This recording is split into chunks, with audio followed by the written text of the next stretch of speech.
We are back. Thank you so much for staying with us. We will be continuing with our conversation with our soil experts right here in studio. But before then, allow us to remind you some of the tips that you need to get onto as a farmer to make sure that you are growing in this agricultural sector. Please, farmer, point number one, make sure that you are part of a cooperative society. Join hands with other farmers, because when you are in a society, it does serve as your voice as a farmer. In there, you do get a higher chance of getting financial support from various financial institutions like the cooperative bank.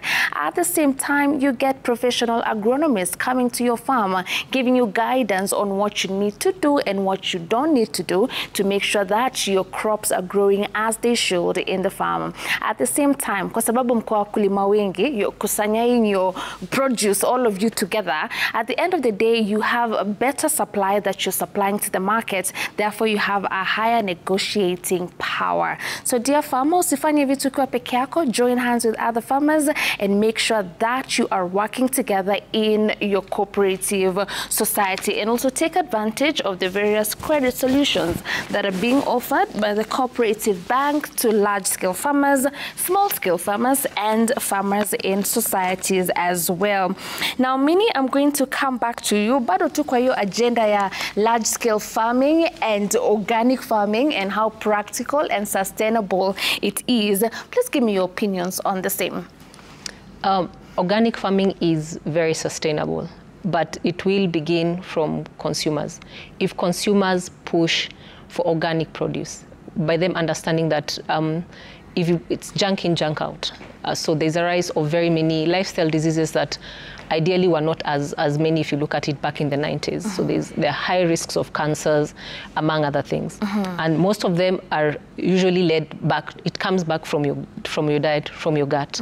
So if consumers actually drive a demand for organic produce, and support outlets that actually are selling that. So it means that the outlets are demanding more from the farmers, and the outlets sometimes will even support the farmers in growing things organically. Right. Yeah. Mukami, I'll throw this to you. I think the demand is there because now more than ever, I think people are more woke into what they're eating. Unasikia mtu akisema, I don't want to eat this particular type of vegetables, dimona watu wakispray so and so, which is not healthy. But at the same time, organic food is very expensive for people, a big percentage of people, to afford every single day. So how do we, deal with that? Because the demand is there, but the cost is something else. How do we go about that? So one of the things that I think that needs to be looked at is creating that demand. So where there's demand, then the cost will come down. But then that demand also needs to be pushed at a higher level. So if government was, for instance, to come up with a policy and say, hey, look, let's ensure that 20 or 30% or whatever realistic figure there is should actually be organic farming. Then with that kind of, and then there is enforcement.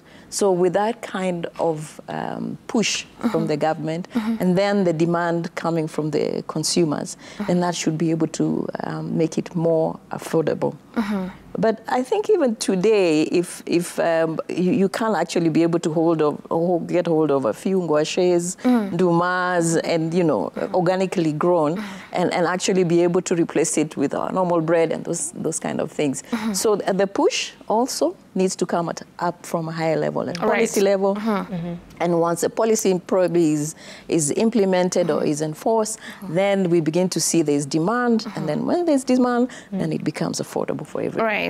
Is there enough funding for the people in the soil space? So you've seen the budget was read yesterday, tumona pesa yenye inaenda kwa agriculture, tumona pesa yenye inaenda kwa blue economy, fertilizer and all that, but the soil, have you been left out? Are you feeling part of this whole conversation of agriculture? Mukami, I'll turn that to you. Not at all. No funding, well, I would say probably non-existence.